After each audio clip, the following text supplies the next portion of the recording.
I told Salesforce is the authentication provider. This is a third-party system. This is a Salesforce.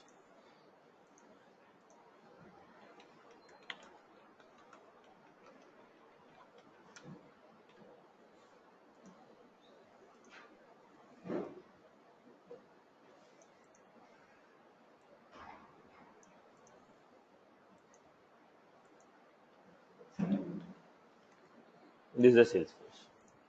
In the Salesforce, what you are supposed to create? First, in the Salesforce, you have created connected app. Here you got client ID.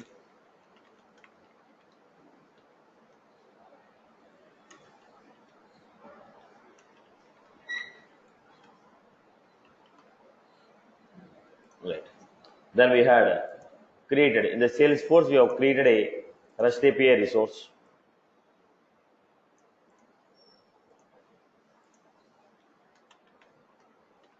REST API service. Maybe at the rate of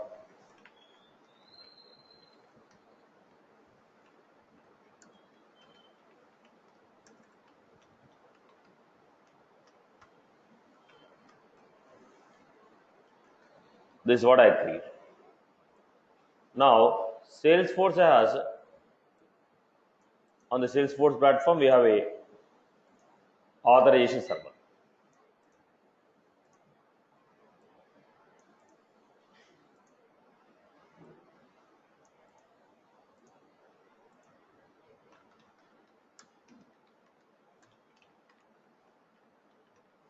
Any third-party system want to communicate with the Salesforce. Any third-party system want to communicate with the Salesforce, they need to go through the OAuth documentation of Salesforce. That authorization we are not going to do. Salesforce has built-in application server and there is a standard documentation for it. You should not take care about the authorization. Authorization will be taken care of about the authorization will be taken care of by the Salesforce itself. You need not create a access token. You need not create a code. If you are making a request to third party, we have generated access token. We have generated a code. If somebody is trying to make a request to you, Salesforce will take care about creation of code, creation of other access token. Now they have to make a request. These people have to make a request. These people have to make a request, requesting a code. These people have to make a request the code. Now, you are not defining the service how to generate a code. Salesforce has a standard format of generation of code and they already given documentation for this. So, anybody who want to integrate with the Salesforce,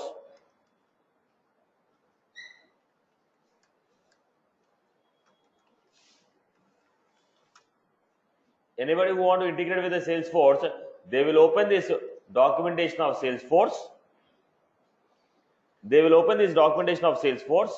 They will follow this documentation. Okay. How did I integrate with the LinkedIn? In the LinkedIn, we have connected a connected app. Then I went to LinkedIn documentation. Then I say, what is the URL like this? Similarly, if anybody want to communicate with the Salesforce, in the Salesforce, we create a connected app, give a client ID, client secret, redirect URL. Now they will open the documentation of Salesforce. This is the documentation. They will understand what is the endpoint URL, what parameters they have to send. Then they are going to get a code. Once they get a code, to which URL they have to send a request. Okay, and they are going to get access token. Once they get access token, then they will make a request to my resource. But to get a code or access token, are we defining? We are not defining. Salesforce has standard API documentation for it. You just follow that API documentation, request for the code, request for the access token. You will not define a service for creating an access token. Now you request for access token if you are consuming somebody resource. If somebody want to consume your resource, you will simply create what? Your REST API service. You simply create what? REST API service. I hope you are clear. People have followed this. People have followed this. Clear for everyone. Everyone has followed. Everyone has followed this, right? So what we are going to define in the Salesforce?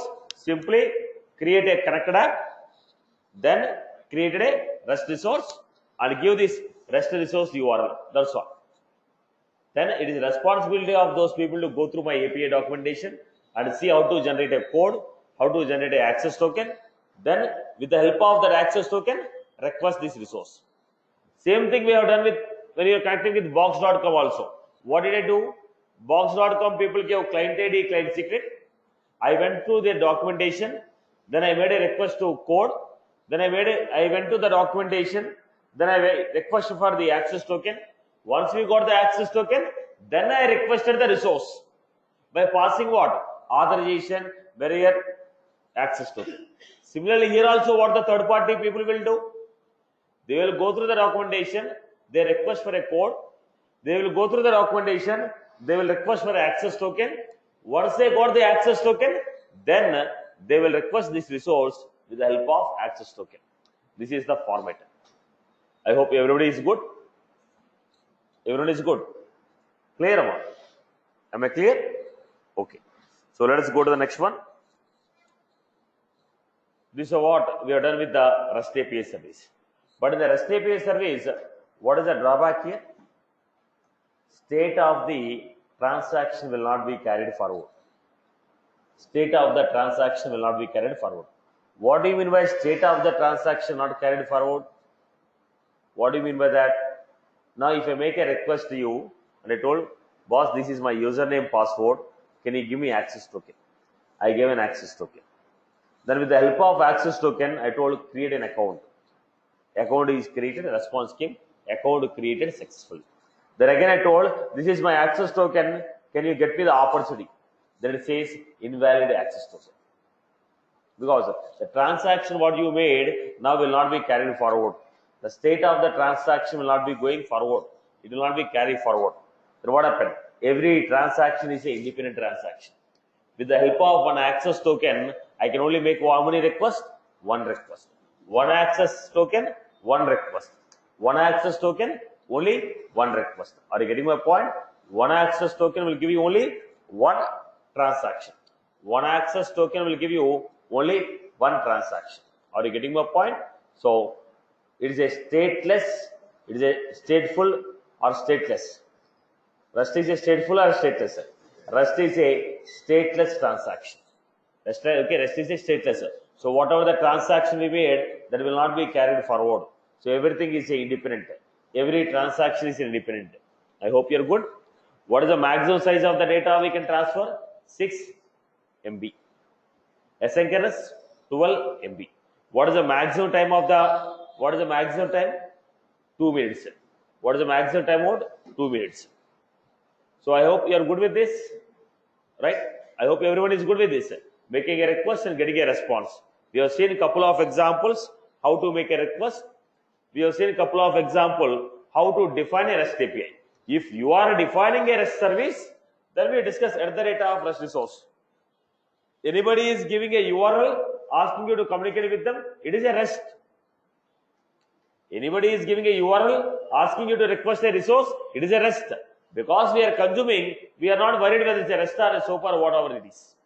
We got a URL, we are making HTTP request and making it. But if you are defining, you should be very clear whether you are a SOAP or a REST. If you want to define a REST resource, at the rate of REST resource. And I told you, if you are making a REST service, get method will not have any body. If you are supposed to pass any, if you are supposed to pass any parameters in the URL, how do you read the data? REST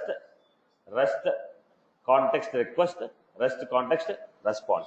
REST request, REST response. REST request dot params dot get parameter. REST request dot headers dot get parameter. We have seen the variables and properties which are available, right? I hope you are clear with that format. Okay. So let us go to the next one. How do you define SOAP API service? How do you define? Once the SOAP is completed, then I'll give the comparison between soap and rest. Right now, I'm not giving any properties or comparison. Once the soap is completed, we'll make a comparison. Now, what do you mean by a soap? Simple object access protocol. What do you mean by a SOAP? Simple object access protocol.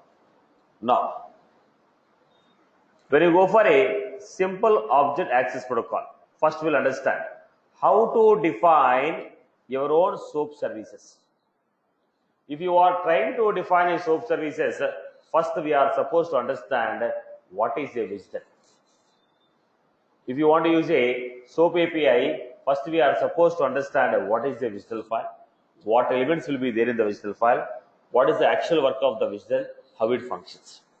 Now, listen to this example. First, let us understand how the SOAP will work, flow of the SOAP. These people are Java people. This is a Salesforce. This is a Java application. This is a Salesforce application. These people want to give a service. They told public.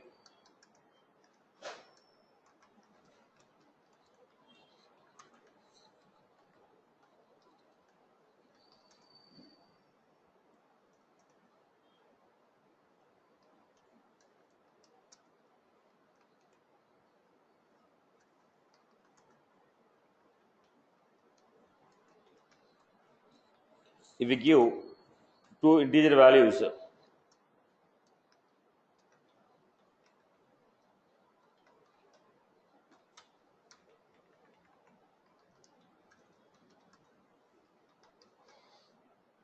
this is what they have defined. This is the service what they have defined in Java. Now, this service I want to give to Salesforce people. Salesforce people want to use the service which is defined in the Java. Now, in the Java, we defined a service. Whatever the service we defined in the Java, the same service we want to use in the Salesforce. When I want to use the same service in the Salesforce, what we want to do? When we want to use the same service, what I want to do? Right. First, Salesforce will not understand the Java. Salesforce will not understand the Java. Salesforce people will not understand the Java service. So, there is a reason this Java service is converted into XML file.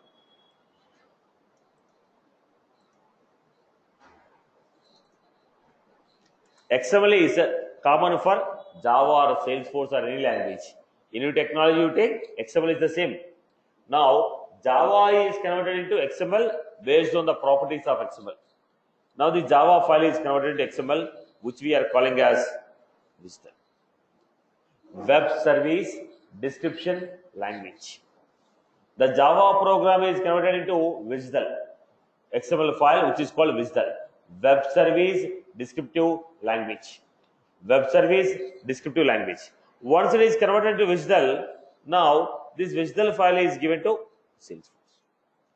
When the WSDL file is consumed by Salesforce, the XML file will be converted into Apex class.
Now, this is how we got.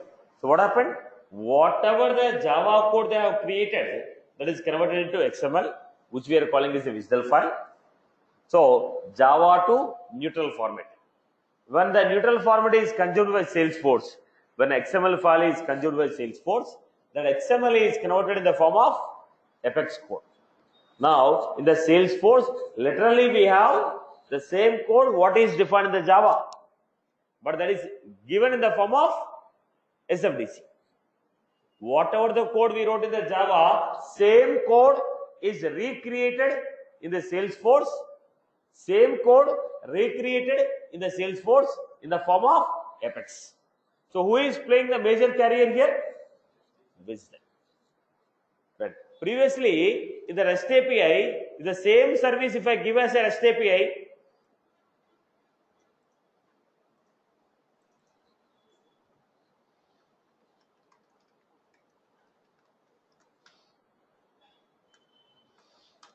Java, they're going to give at the rate of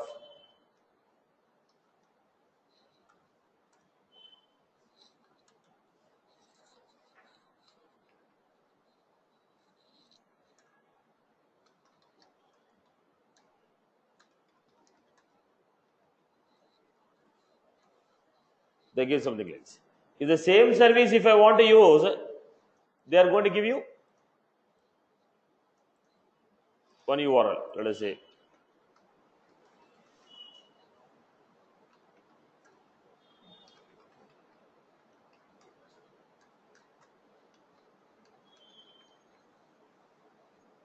They're going to use. Now in the Salesforce, what they do? Is it recreated in the Salesforce? No, it is not recreated. It is not recreated in the Salesforce. Simply Salesforce people are making a request with the help of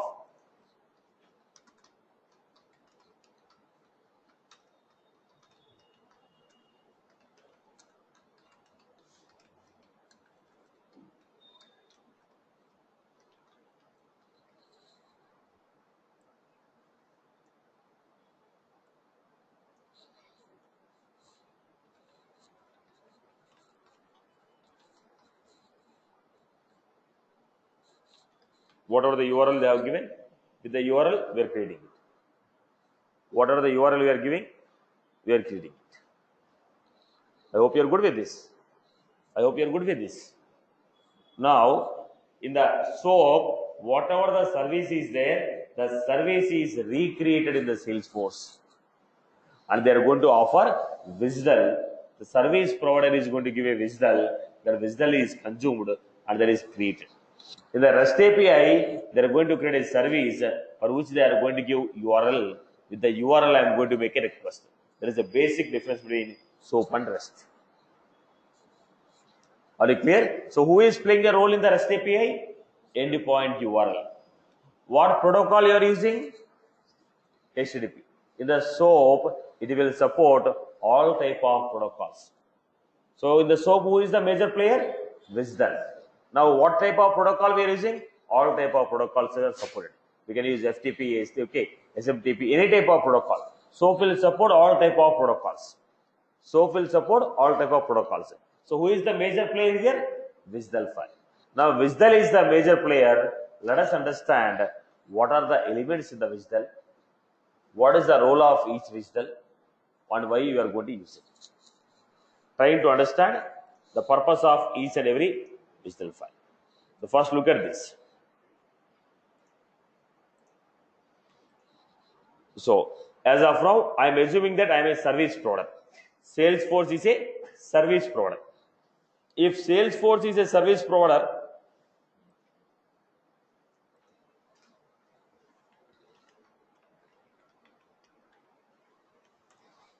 because I have to generate a WSDL file. Only when I generate a WSDL file, I will understand what I am doing.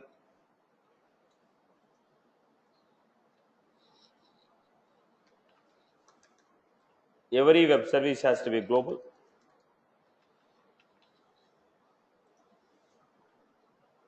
Web service. Static.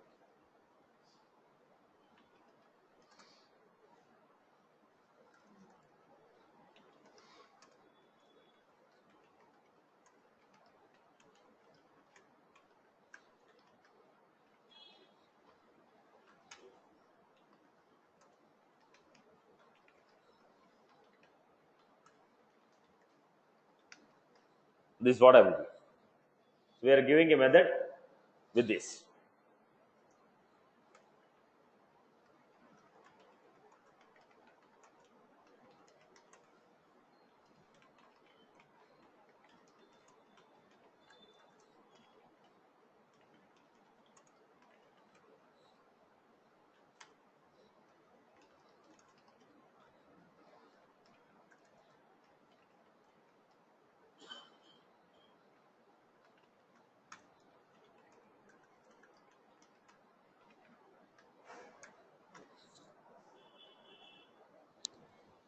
Right. This is the format what we are taking. So what did I do? Created a REST API service with add integer. So I got a class with 2. How did you create a REST API service? Simply use a key. Okay, sorry.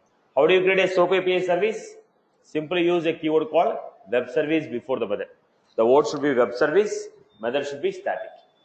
Now if you keep web service static, then automatically this service become SOAP API service. Okay. Now once I created this, now we are service provider. In the Salesforce, we are creating a service. Go to setup, build, develop, Apex classes,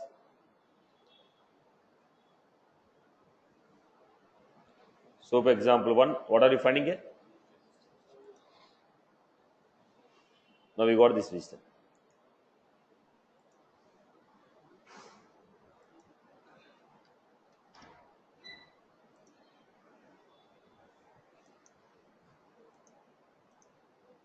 Now we got the visual file. It was that visual.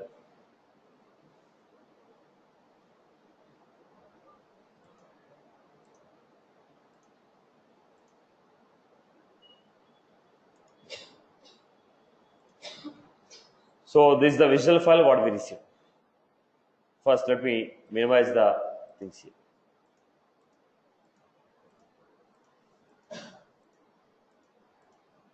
This is the visual file what I received.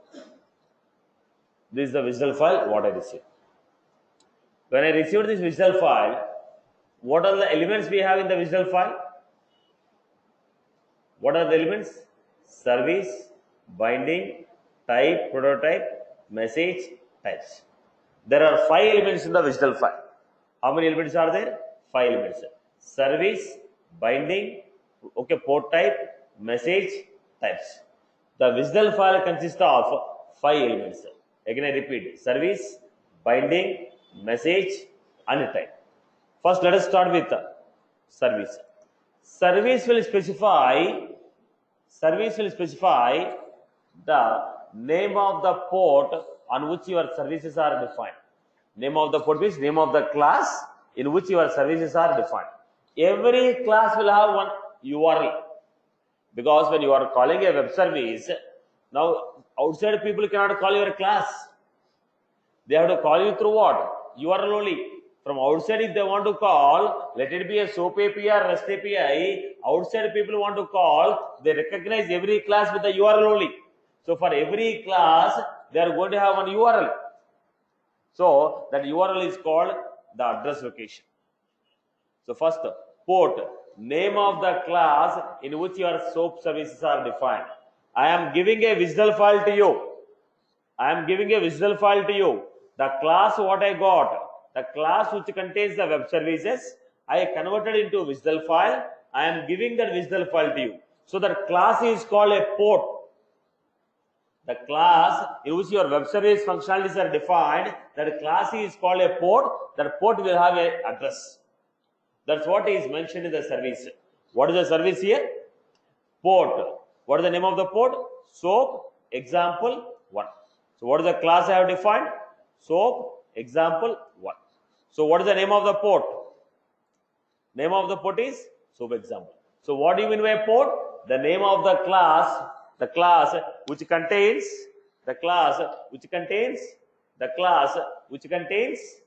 the services. So the port. Salesforce will support a single port. Now tell me, can I have multiple classes in a single one? Can I have multiple classes within a single class? We are going to have only one class. In one program, only one class will be there. Another class we can have, but I cannot define 2 classes like this. Can I define 2 classes like this? In a single program, can I define 2 classes? It is not accepted. If you go to Java or .NET, we can define multiple classes in a single program. But while saving, I will save it like SOAP example.java or SOAP example.c. Okay, C#. But in the Salesforce, one program will have one class, one main class. The other classes can be inner class, but only one main class will be there. Outer class can be only one in the Salesforce. So Salesforce will support only one port. Salesforce will support only one port. So what is a port now? Tell me. Name of the class which contains the services. Now that class will have an address which is called location. SOAP address location. Now I told ap4.salesforce.com/services/soap/class. Now where did you encounter the same address? Tell me. You also encountered the same type of address. Tell me where you encountered.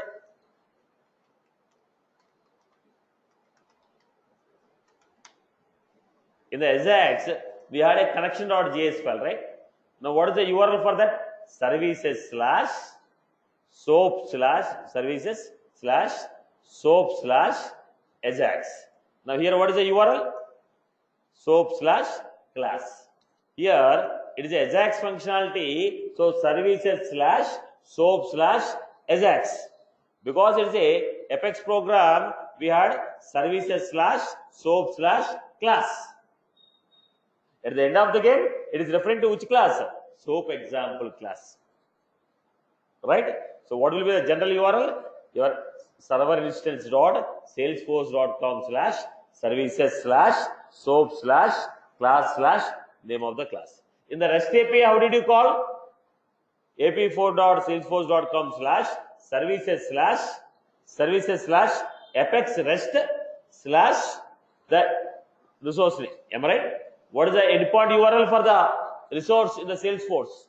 If you are a service provider, what is the endpoint URL? Your server instance ap4 or ap5.salesforce.com/services/apex rest/. Now same thing, services/soap/class name. That is the address. So service contain list of ports and their addresses. Because it is a Salesforce, it is supporting only one port. But when you take other web services, they will have multiple ports. In general, other technologies will have multiple ports. So what is a service will contain? Service will contain list of port names and their addresses. List of port names and their addresses. I hope you are clear. Okay. Then, okay. Next, when you are going for a service, they are asking what type of binding. Boss, you are transporting the data or requesting a service across the network. You are requesting a data or requesting a service across the network. What type of binding style is supported? Binding styles are there.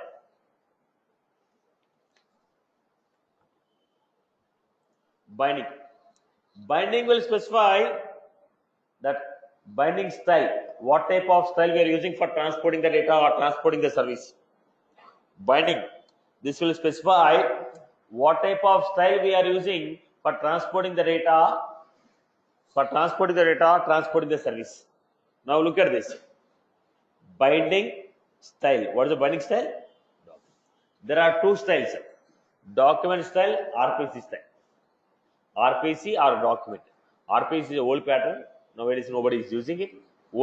Previously, when you take a 4-5 years back, everybody used to define everything with the RPC. All the web services are with the RPC format. But nowadays nobody is using RPC. Everybody is going with your document style. But how many styles are there? RPC, document. RPC and document. Binding will specify what type of style we are using for transportation. What type of style we are using. Now, how many type of styles are there? Document and RPC. Major one. But subcategories are there. RPC literal, RPC, okay, RPC literal, document literal, okay, RPC wrapped, document wrapped, okay, document wrapped, literal wrapped. The substyles are there. We'll discuss the styles. So binding will specify you what type of style we are using. Okay. Then prototype. Prototype is like an interface. What is the purpose of interface? It will give you list of methods what we have. It will not give any implementation. It only gives you what? List of methods what we have. Similarly, prototype will tell you, port type will tell you what are the services that are defined in the port. In the port, what are the services that we have defined? Look at this. Port type, operation, add. Port type, operation add, operation get name. So what this port type is saying? Port type is giving information about all the list of services what we are providing.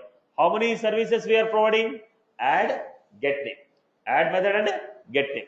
We are providing add method, get name. Are you clear about this? Are you clear about this? So port type is giving information about list of services what we are offering. Now every service will have request object and response object. Now here is a method. You are supposed to make a request. It is going to give a response. Every port type will have what? Request and response. If the operation is add request, add response. If operation is get name request, get name response. So port type, it will contain list of services what they are offering, and every service will have request and response object. Now request. Now for every request, look at the point. Add request and response. Now add request. What are the parameters are there in the request? When you are making a request, some parameters and attributes will be there, right? When you are making a request, what are the elements are there in the request that is defined in the message? Each request is called one message. Okay, add request is one message. Okay, add response is one message. Get name request is one message. So for every operation, there will be two messages. For every operation, two messages. One request message, another one is response message. In the message, what it will do? Look at the point. How many elements are there? Integer and a value. Both of them together it will consider as one message. You give 10 parameters, but it will consider as single message. All elements together one message. Now you have to tell me in the message what attributes are there, what elements you are using, that should be defined within the type. Type will tell you elements in each and every message. Basically message means what? All input parameters, one message. All output parameters together is considered as one message. It will not, message will not give you which elements are there in the message. It will only say it is a message. In that message, which elements are there? Is it a value of type what? Integer. B value of type what? Integer. Last name is of type what? String. First name is of type what? String. Who is going to define? Types will define. So look at this. Add request. If you go to add request, what is that? Simply it says message. Is it giving individual parameters there? In the add what we have? Integer A value, integer B value. Is it giving separately? No. Both together it is giving us what? One message. Now where should I define this? Go to the type. When you go to the type, look at this. What was it? Add. That it is saying A value, add response. So request is given. This is a request. In the request message, what we have? A value, B value. Get name, last name, first name. Where they are defined, boss? They are defined in types. Right. Now tell me what are the elements we have? First, service. Service will contain what? Okay, it will contain the port names, list of ports and their addresses. Now Salesforce generally will have what? Single port. Single port. Name of the class in which the services are defined. Then we have binding. Binding will specify style of transportation.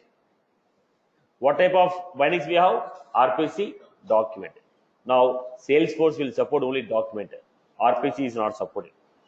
Salesforce will support only document style. RPC is not supported. Third one, port type. What is this port type? Port type, list of services offered by the port. List of services offered by the port. Every port type will have two. One is what? Input and output. Every method, every port type, operation. What is the input for the operation? What is the output for the operation? Input is considered as one message. Output is considered as one message. The message will not give you every element in the message. It only says all input parameters as one message, all the output parameters as one message. Now, if you want to define every element in the message, we have to go to types. and define every element in the message, whether it's an integer or a string or a boolean or what type of element is this. I hope you got clear. Am I clear with this? Now overall, what are the elements we have? Services, binding, port type, message types. Let you take any technology. Let the visual file is generated from SOAP, okay, from Siebel. Visual file is generated from SAP. Visual file generated from Java or AWS. Everybody will have the same elements. Everybody will have the same element. From this element, when you consume it, we are going to get Apex class. I hope you are good with this. I hope you are good with this. Everyone is good with this one.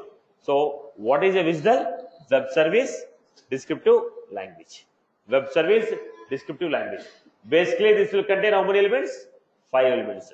What are they? What are they? Services, binding, port type, message, and type. I hope everyone is good with this. People are good? Right. Followed or not? You're saying yes or no? Right. Right. So, everyone is good? Good with that. Okay. Now, let us understand the binding styles what we have. Now, I told that different types of bindings we have. One is RPC, other one is document. In that subcategories are there. So, literal and constant. What are different styles of bindings are there?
Right. Now, when you are sending a message, look at the structure, everyone. Now, HTTP I have given you structure, right? In the HTTP I have given you structure. In the HTTP message structure. In the HTTP message structure is what? How the message structure is given? In the HTTP, how the message structure is given? Message structure is header, blank space, body. Header, blank space, body. Any information exchange between two systems using HTTP format will have header, blank space, body. In the header, they will have their own. Okay. In the header, they will have their own. First line. Okay. The second, okay. Remaining headers, status line. Are you getting my point? But basically, what is the core theme? Header, blank, and body. Similarly, if two systems want to communicate with the SOAP API, if two systems want to communicate with the SOAP API, if two systems want to communicate with the SOAP API, they will also have message format. Now, data is exchanged between two systems as a SOAP message. There I have used HTTP request message, HTTP response message. So the data is exchanged in the form of HTTP message format. Similarly, here the data will be exchanged in the form of SOAP message. So how the SOAP message will be there? So basically, we are going to call SOAP envelope. We are going to have SOAP envelope. So the complete structure is what? SOAP envelope. In the SOAP envelope, we are going to have header and body. In the SOAP envelope, what we have? Header, body. In the HTTP also, what we have? Header, body. Then we call HTTP request message, HTTP response message. Here we are calling SOAP envelope. In the SOAP envelope, we have header, body. Okay. Now, what will be there in the header? What will be there in the header? Header in case of any credentials, generally in the header message, what will be sent, boss? In the HTTP also, in the header, what are we sending? Type of data we are expecting, type of language we are expecting, type of encoding, any access token, any username, password, okay, that we are putting. Here also, in the SOAP, in the message, what we are going to have? What we are going to have? Header element contains what? Metadata. Basically, metadata is what? Information about the data we are sending. What type of data we are sending? What type of encoding we are using? What type of language we are using? Okay. What type of language you are using? Any credentials you are using? Header. The SOAP header contains metadata. Metadata is what? Information about the data. This data is of what type, what language, what encoding, what style. This type of information will be there. And credentials. And we are going to have credentials. Right. SOAP, envelope, header, username, password. Okay. In the body, what will be there? Whatever the data you want to exchange. Whatever the data we want to exchange. Whatever the data we want to exchange, that data is there in the body. Whatever the data we want to exchange, the data should be there in the body. So actual content what we want to exchange, that is there in the body. So SOAP, envelope, body. Then similarly, in case of any error, in case of SOAP fails, what is the error message you want to give? What is the information you want to give? That should be given in the SOAP fault. So SOAP fault is also a part of SOAP body. So in the SOAP body, one of the sub element will be there, which is called fault. What is that fault? In case if the service failed, what is the error messages we want to generate? What is the information I want to pass? That will be defined here. So now tell me what will be there in the SOAP message. SOAP message generally contains what? Envelope contains header, body. In the body we are going to have fault. In the body we are going to have fault. So basically we are going to have envelope. In the envelope we have header, we have body. In the body we have fault. Look at the structure here.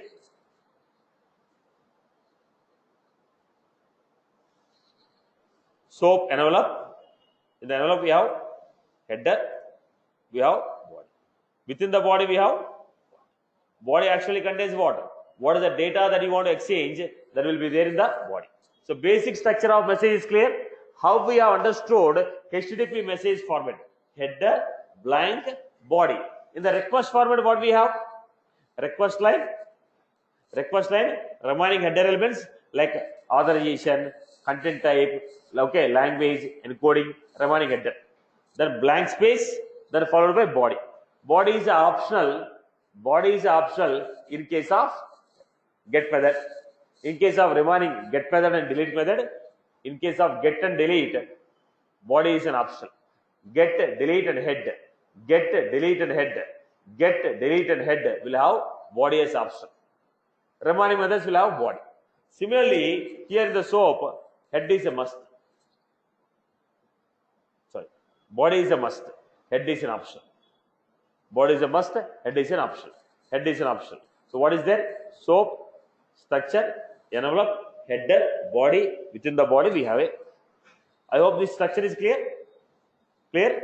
Now, whatever the data you are sending, that is sent in the body. Now, I am making a request. I am a consumer, you are a provider. I am making a request to you. My request is going to be in the form of SOAP message. Now, I should know how the body is, how the data is embedded in the SOAP message. I am sending a request to you. Whatever the data I am requesting, I told, get me the details of Satish. How this Satish is kept in the message? I am sending, boss, insert a record, name, Satish, industry, banking, 4, 1, 2, 3, 4. I am sending this data. How this data is sent to you? When this data is sent to you, how do you understand this data? So, whatever the information I am sending, how this information is kept in the body, how this is transported in the body, and how the other party will understand this data. That's what we are trying to understand with the type of WSDL bindings. With the type of WSDL binding. Are you getting my point? Right. So look at the structure now. So basic message structure is clear for everyone, right? Basic structure is clear for everyone. Everyone has the structure, right? Okay. Let us go to the Binding styles. What are the different binding styles we have? First, RPC encoded, RPC literal. Document encoded, document literal. Basically, RPC and document. Nobody is using RPC nowadays. Okay, but still any old systems are there. In Salesforce, will not support RPC. Salesforce will not support RPC. If you are using other technologies, that will be useful to you. Knowing information about RPC is also useful to you if you are learning other technologies. Okay, but in terms of Salesforce, we are very much clear. Salesforce will not support RPC, so we have only document. But if you are in case in the future, if you are supposed to integrate with any other technology, then with any other technology to any other technology, this will be whatever the REST API we learned. Same code will work for any language. Whatever the REST API program you have seen, the same program you can type in Java or .NET and see that they will be working. Same concept. Similarly, the SOAP what we are learning will work for any technology. Let us see. In the SOAP, what are the visual files we have? RPC, document. First, let us understand what is this RPC style and document style. RPC style and document style.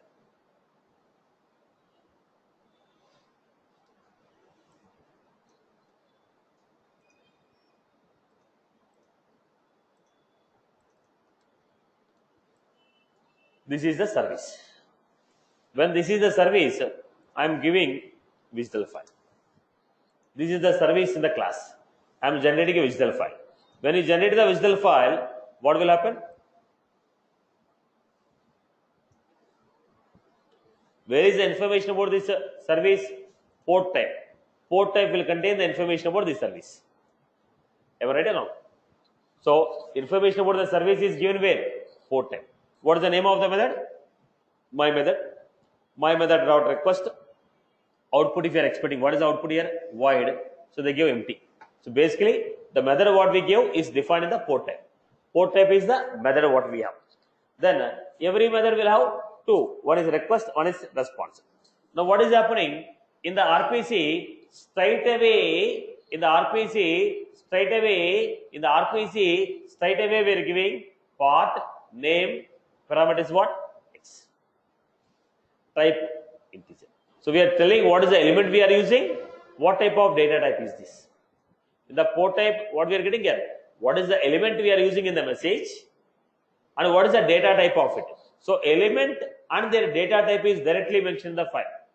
Now, if the visual file is like this, when you are exchanging the data will be exchanged like this. When you are exchanging the data will be exchanged like this.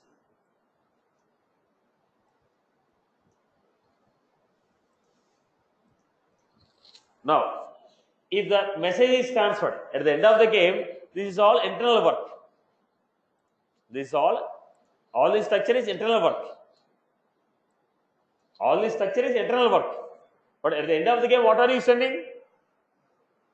What are you sending? SOAP message you are sending. Whatever the when I call my method,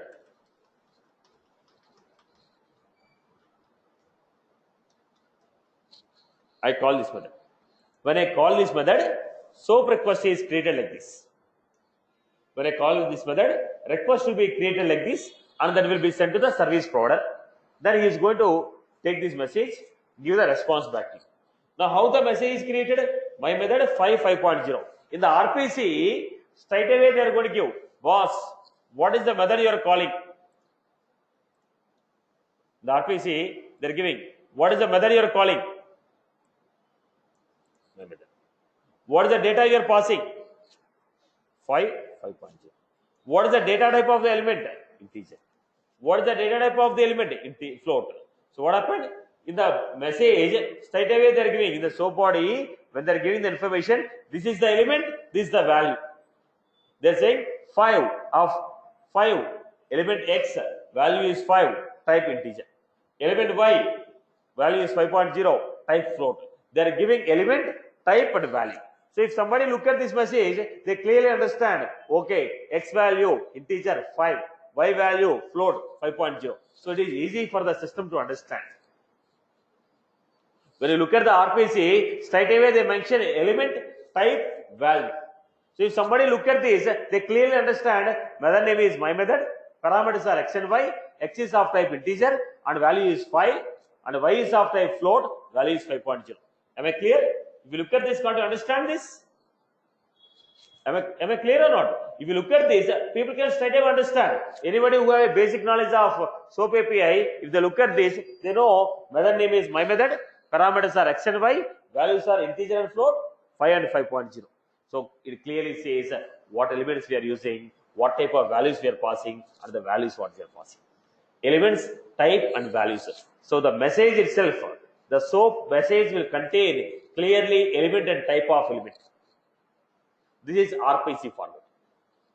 This structure is clear, right?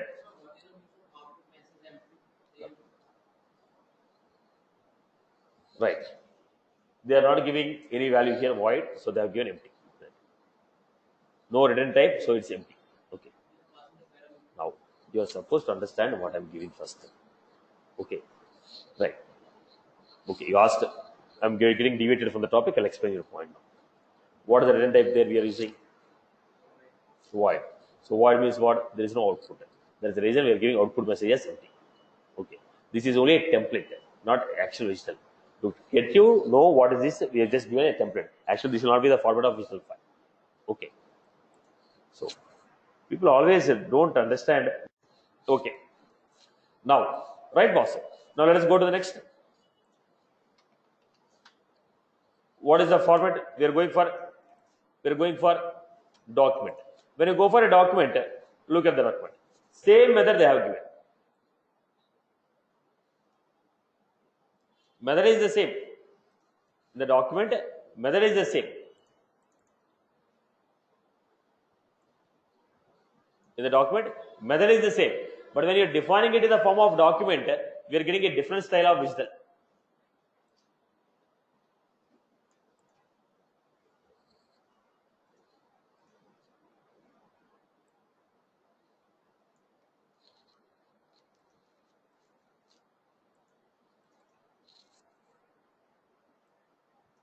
Right.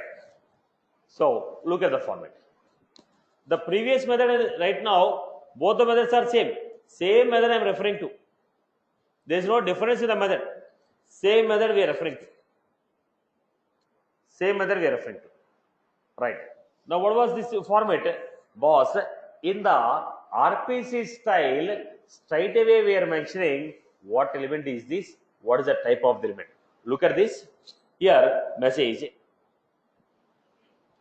See, visual file structure will not be like this. To explain that, we are taking a rough template and giving it.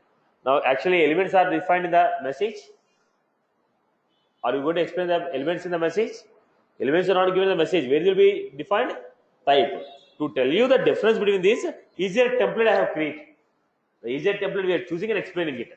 Now, elements are going to be explained in the message. What will be there in the message? Simply request message, response message. Elements in the message are defined where? In the type. So you are supposed to understand the difference between RPC and doc literal. Don't understand what is given here. What is the concept we are giving? To tell you the concept of RPC and document literal, we are trying to just get the structure which you can understand. Don't literally take it. Right, boss? Now, look at this. Now, what is the structure we had? We look at this. Now, if you look at this part, name is what? X. What type of element is this? Integer. Y. What type of element is this? Float. So the element is clearly saying X is of type integer, Y is of type float. They are clearly saying X is of type integer, Y is of type float. Okay. When you go to the next one, look at this.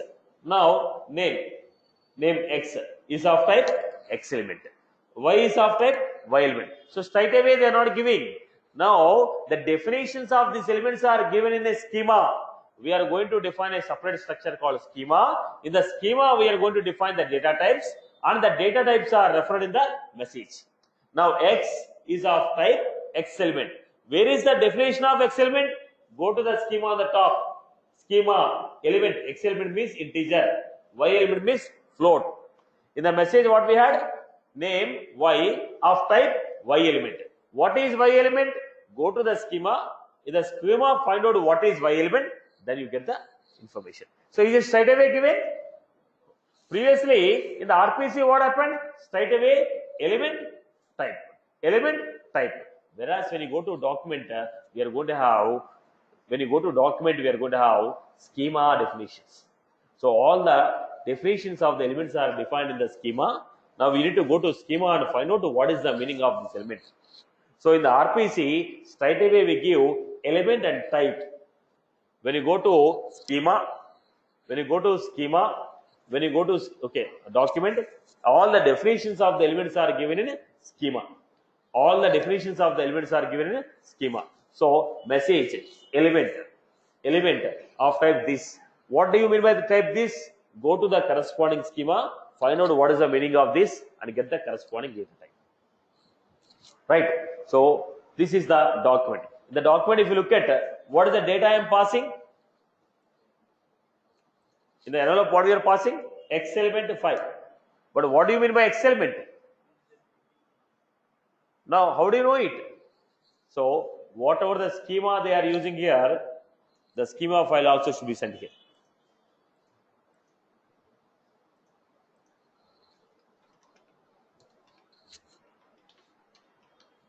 So, when you go to X element, they go to schema file, identify what is X element, get the corresponding type. Are you getting? It is not, we are not passing X element, we are passing X and Y. Now, what is that X? X is of type X element. What is the definition of the X element? Go to the schema and find out. So, this is the, so definitions are defined in the schema here. Definitions are defined in the schema here. Definitions are defined in the schema. Are you clear about this format? Now, you got the basic difference between RPC and the document. In RPC, elements and types are directly defined in the type. Here I gave here to understand. Your visual will be this format. Now, what did I tell you just now? Visual will have what? Service, binding, port type, message, type. Now, where is the X element defined? In type. Where is the Y element defined? In the type. Okay. This template was taken to tell you to make a easier comparison between this message and format. To tell you that this is the message, this is the value you are passing. That's why you are taking the easier structure. Basically, that elements are defined where? In the types. Right? Are you clear? Right. Now, I hope you got the difference between RPC and document. In the document style, what will happen? The data types, definition of the types are defined in schema. Now, if you want to understand that, the schema file is also required for you. Whereas in the RPC, straight away they are mentioned. In the document, you are going to get a schema. I hope you are good with this. People have got basic structure. So in the Salesforce, what we are going to support? Only document. So every type of the element should be defined in the schema. Every type. Because let us say I am passing account.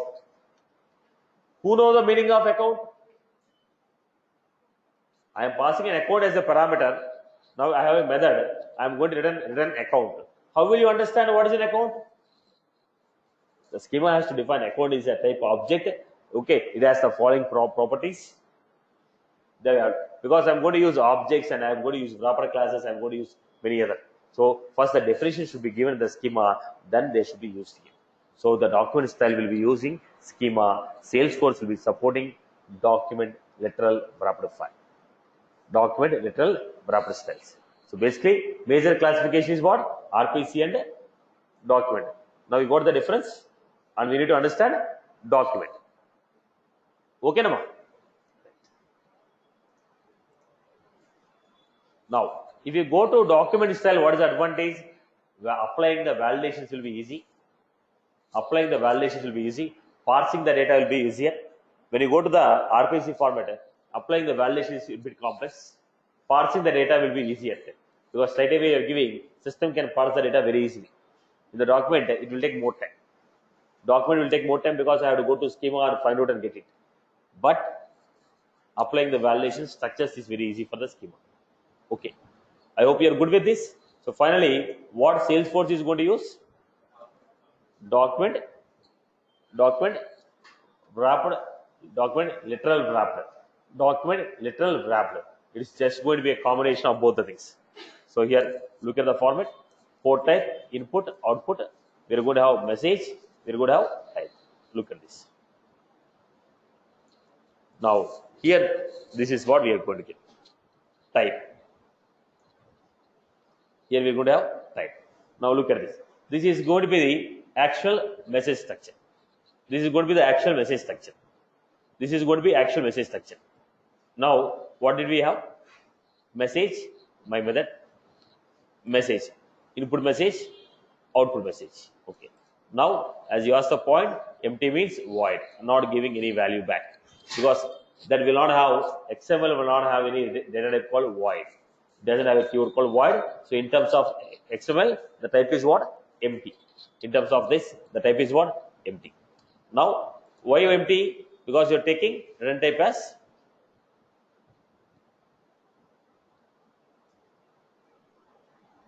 here is the method. The return type of the method is what? Void. That's why we got. Now look at the format. Port type, element, message. Now you tell me, are we defining anything in the message? No. We are defining this type in the schema. In the schema, we are saying sequence, element X of type integer, element Y of type float. Right? We are defining the definitions in the schema. We are defining the definitions in the schema. So basically, Salesforce is going to support what format? Document, literal, wrapped file. What is the top level? Document. Top level is document. But if you look at the bottom level also, if you look at the complete structure, it's a document, literal, wrapped file. I hope you are good. There are so many tools which are available in the market which will convert the RPC file style to document style. But it's not suggestible, because when you are converting the file, then you may lose some of the data. That is the reason we request the service provider to convert and give. When we are converting using a tool, we may lose some of the data. Now we have SOAP UI tool which will convert the RPC to doc literal. There are many third-party tools which are available. So if I am using my own third-party, I may lose some data. Okay, there is a possibility of losing the data or tampering of data. That is the reason we ask this third service provider to convert and give. So whenever the service provider is giving you what is the data we are going to take, we are going to take the data in the form of visual file, in the form of document literal wrapped file or document style. I hope you are good. So what we are going to have, when you want to integrate two systems with a SOAP API, what is the basic definition of SOAP API? Simple Object Access Protocol. Then what is the medium through which they communicate? WSDL file. What is the medium they use? WSDL file. What is WSDL file? Web Service Descriptive Language. Web Service Descriptive Language. Then what we are going to have next, after taking Web Service, then we have services. Then we have services, port type, not port type, binding, port type. Then we have, okay. Then we have, okay, messages. Then we have types. Okay. So when you go to document, what will be there? Schema will be defined in the types. Based on the schema, the message types are defined. Messages are having a types which are defined in the schema. Okay. Now Salesforce is going to support document literal wrapped file. So if you go with the document literal wrapped file, so parsing will be a bit complex, but applying the validations and structures will be very easy on it. Okay.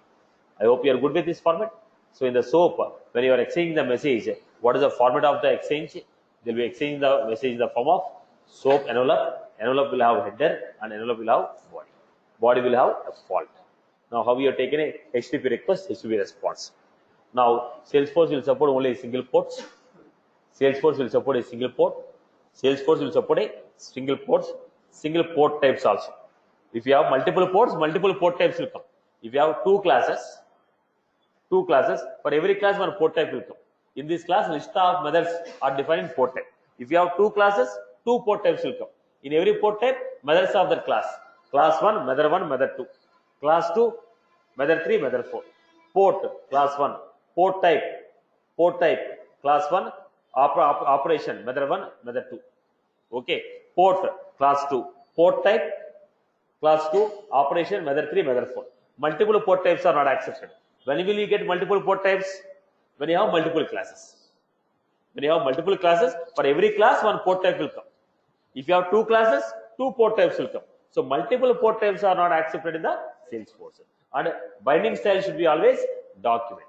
Binding style should be always document. Okay. With respect to schema, there is some theory. Now, external import schema, internal import schema. Now, what is a schema? We told document style is using a schema. Now, we need to understand what is a schema, what type of elements are there in the schema, how you define the schema elements. Then we come back to consumption of visual file. Right? I hope you are good with this. Right?